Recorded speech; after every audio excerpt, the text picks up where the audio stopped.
Oke, perfect. Di sini saya akan menjelaskan, bukan menjelaskan ya, itu lebih tepatnya saya mau, lebih membuka kelasnya lebih ke sharing session kali ya. Siapa tahu juga materi yang saya sampaikan juga sudah, nggak up to date, mungkin teman-teman ada yang lebih, di bidangnya karena saya sendiri, fokusnya bukan di bidang cybersecurity, cuman saya di sini untuk membantu Pak Dadan untuk menjelaskan cybersecurity untuk persiapan kuliah nanti di UIC ke depannya. Oke, sebelumnya saya ingin memperkenalkan diri saya dulu, saya Randi, panggil saya Randi, aktivitas saya selain jadi dosen di UICI, saya juga sebagai founder di PT Lakon Teknologi Dirgantara, saya, juga sebagai IT consultant di Kemendikbud, dan juga saya sebagai CIO di PT Mitra Piranti Usaha. Mmm, saya pernah mempunyai pengalaman sebagai, awal karir saya itu QA, untuk di apa namanya, bekerja di dalam suatu organisasi, saya QA di PT Infosys Indonesia, lalu saya, pindah menjadi DBA, lalu menjadi PT Lakon, beberapa proyek yang saya pernah tanganinya itu Lumen Helpdesk, Newscrawler, API Generator, terus, banyak lagi. Dan saya juga, dulu, mmm, sekarang juga masih saya suka mengambil beberapa proyek freelance sih, gitu. Oke. Oh ya, di sini rata-rata untuk semester berapa ya, Mbak Intan, kalau boleh tahu? Ini maba Mas, mahasiswa baru Oh, semester tiga, 3 berarti ya? Angkatan 3 ya? ya angkatan Oke. 3. Oke. Nah, tujuan dari IT literasi ini sebenarnya kita pengen tahu sih sebenarnya, dasar kemampuan dari setiap, eee, mahasiswa yang akan berkuliah nanti di UICI.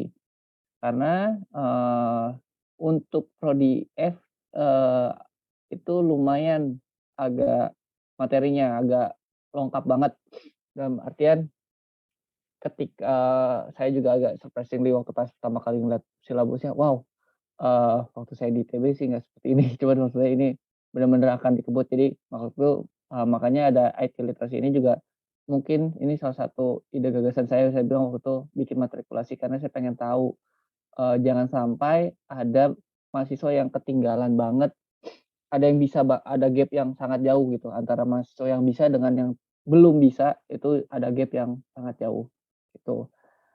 Eee, itu yang kemarin saya hadapi sih. Karena targetnya di UICI sendiri untuk IF itu mempelajari tentang big data dan AI. Dan seperti yang kita tahu untuk mempelajari 2 itu kita sudah harus mempunyai dasar yang kuat, gitu.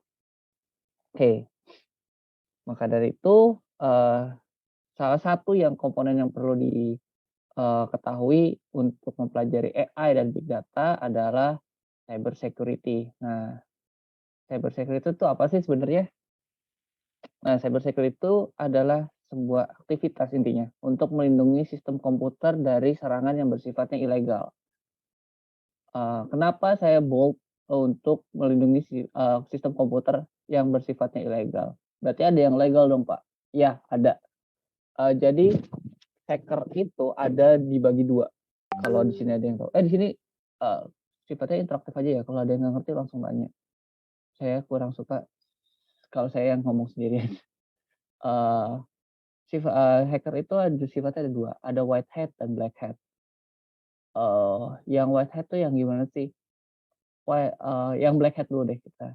Black hat itu ini yang pernah saya lakuin waktu selama, saya bilangnya masa jahiliyah, waktu saya dari SMA pertama kali kenal warnet. Itu saya melakukan phishing, carding, dan lain-lain. Dalam artian, waktu itu untuk permainan game, tepatnya game Ragnarok seingat saya. Nah, saya dulu untuk Ragnarok itu berbayar, terus saya mencari celah gimana caranya itu saya mendapat item yang lebih banyak dan lain-lain gitulah. Nah, itu black hat. Jadi dia mencari celah dari suatu sistem untuk, kepentingan dirinya sendiri dan dieksploit terus-terusan untuk kepentingan dirinya sendiri. Nah, sedangkan yang white hat, dia nyari nih, either itu emang diperintah oleh yang si punya aplikasi atau si punya sistem, ataupun dia emang itu jadi profesi, hacker itu jadi profesi. Jadi hacker itu tidak selamanya selalu identik dengan, konotasi yang bad, eee, hacker itu bisa jadi baik, itu yang white hat.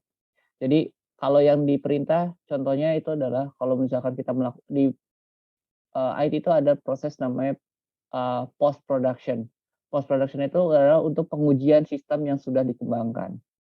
Nah, di situ adalah, kalau dibilang kalau tester hanya untuk menguji apakah ada bug-nya. Nah, kalau hack itu untuk lebih dalam pengujiannya melalui coding-coding. Jadi untuk pengujian sendiri kan ada white box dan black box. Nanti kalian pelajarin itu di kelas. Nah, white hat ini ketika dia sudah mencari kelemahannya, baik itu diperintah ataupun tidak diperintah, dia akan memberitahukan ke, si punya aplikasi. Contoh yang sering akan event-event yang bakal sering ditunggu oleh white hat adalah ketika launching suatu produk. Misal biasanya yang paling sering ditungguin itu Apple. Ketika Apple Day, mereka atau Google Day, mereka akan Google akan me-launching semua produknya. Nah, di situ semua white hat akan beraksi dan semua hacker sih, bukan white hat doang. Semua hacker akan beraksi. Nah, di situ nanti mereka akan berlomba-lomba mencari suatu bug atau celah di sana, gitu. Oke. Nah, apa sih yang menjadi konsep cyber security? Konsepnya itu sebenarnya ada 3, cuma 3 doang. Kerahasiaan, integritas, dan ketersediaan. Kenapa sih, apa sih yang harus kerahasiaan itu kenapa sih harus dirahasiakan? Nah, sebenarnya gini, kalau kalian tahu profesi yang namanya DBA, yang tadi kenapa saya mencontohkan profesi itu, profesi saya juga, saya menampilkan profil saya juga. DBA sendiri adalah orang yang mengatur database, yang menjadi ibaratnya juru kunci lah di dalam database. Itu sendiri dia tidak punya hak untuk melihat data yang ada di dalam sistem. Misal, sesimpel ini, itu etiknya. Misalkan kalian jadi DBA, atau saya contoh, dulu saya sebagai DBA iktp di data center Kemendagri atau perpustakaan, nasional. Saya itu nggak boleh melihat data, itu sangat diharamkan. Saya tidak boleh tahu. Tugas saya hanya untuk melakukan coding aja, dalam artian coding sini query atau tuning atau tweaking atau menjaga atau memperbaiki. Saya tidak boleh menyentuh data, saya tidak boleh melihat data apapun itu.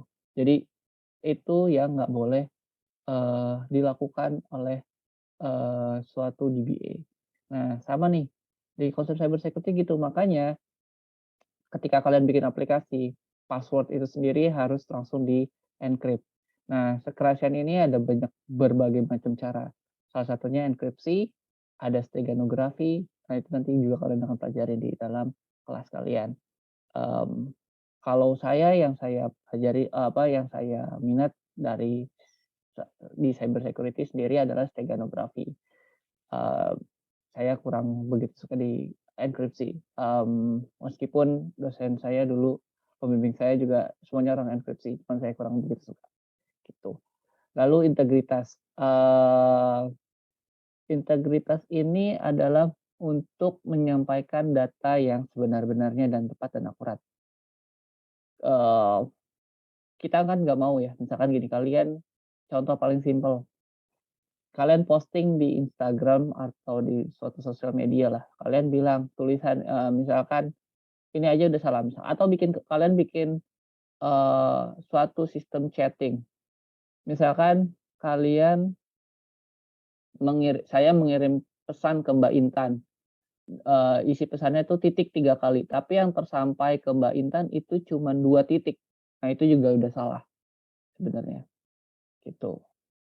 Lalu, eee, dan itu akan menjadi list informasi, gitu.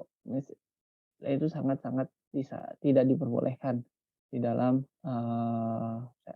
dunia IT. Jadi informasi harus jaga datanya yang tepat dan benar, itu udah kewajiban yang sangat jangan sampai apalagi nanti, misalkan kalian jadi bagian tim IT, entah di bagian apa ya, cuman di bidang perbankan, itu adalah the most high level di bidang IT biasanya. Kalau kalian, eee, salah di perbankan, IT itu sebenarnya mostly kayak dokter. Dokter, eee, pengacara, apa segala macam ya. Kalau kalian udah punya nama, terus kalian apalagi yang sudah masuk ke bidang perbankan ya, di bidang keuangan, kalian salah, itu akibatnya agak fatal, kalian bisa dapat blacklist, gitu. Itu yang saya pernah, pahami ya di bidang ini, karena saya pernah di BA di satu perusahaan, terus saya bidang di, eee, perbankan, waktu itu project di perbankan di Mandiri. Hal pertama yang diwanti-wanti sama senior saya adalah, integritas data ini. Jangan sampai saya menampilkan data yang salah. Yang ketiga adalah ketersediaan. Nah, maksudnya apa sih ketersediaan ini?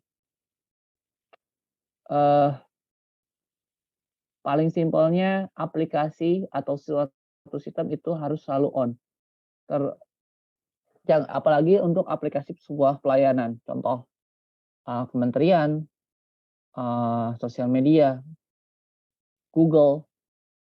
Itu kan sebuah pelayanan ya jatuhnya, aplikasi pelayanan. Kalau misalkan itu down, kalian pasti akan penggunanya bakal lari. Nah, itu yang harus sangat-sangat dijaga. Jadi itulah gunanya konsep cyber security ini.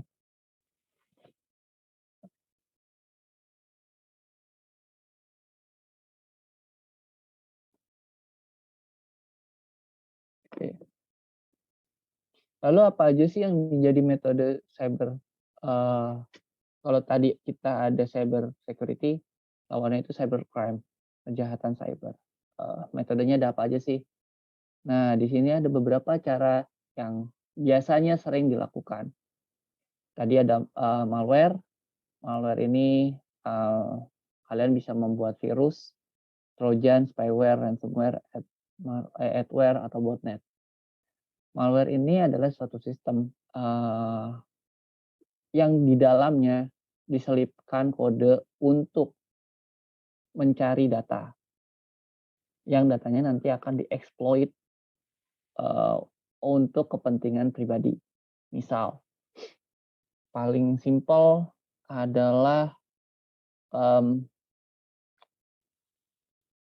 biasanya ini yang, dulu dulu aku nggak tahu masih sekarang apa masih terjadi apa enggak. Kalau dulu, eee, sesimpel kita pakai aplikasi bajakan. Kalau kita pakai aplikasi bajakan di situ kan nanti ada key generatornya. Nah, di situ bisa diselipkan malware atau, kalau video porno kalian itu bisa diselipkan malware atau segala macam. Lalu, situs-situs yang berbahaya, yang tidak ada, sertifikat security-nya itu juga akan bisa diselipkan malware. PDF, eee, ini yang saya kerjakan di tim saya. Kalian coba cari namanya steganography, di situ saya membuat suatu sistem di mana ketika orang bikin malware dan dia bisa menyisipkan itu di manapun, di file apapun gitu. Intinya sih itu yang saya kerjakan. Lalu, ada injeksi SQL. Injeksi SQL ini kayaknya sih sekarang udah lumayan sulit ya. Ketika tahun 2000-an sih kayaknya masih bisa ya. Dulu tuh kalau kalian buka di suatu URL, tapi sepertinya masih bisa deh. Kemarin ada suatu website PSE seingat saya, itu, dipakai injek SQL-nya. Ada orang masuk ke dalam website PSE-nya Keminfo, itu dipakai injek SQL ini dia masuk ke dalam sistem adminnya. Nah, itu salah satunya. Injek SQL ini ketika kalau kalian tahu suka buka browser terus di atas itu kan ada URL. Nah, di situ bisa diselipkan codingan query. Untuk case-case tertentu, nggak bisa selalu ya. Lalu misalkan ketika di form login, ketika kalian nggak tahu loginnya, kalau dulu sih masih bisa kok kalau sekarang tuh udah nggak bisa karena rata-rata udah pakai framework, which is itu udah banyak pengamanannya di situ. Kecuali kalian bikin sendiri dari awal from scratch, Nah, itu kalian harus memikirkan security-nya itu, gitu. Yang ketiga adalah phishing. Phishing ini, mmm, paling simpel kalau kalian suka dapat email dari misalkan atau sekarang tuh yang paling sering tuh WhatsApp.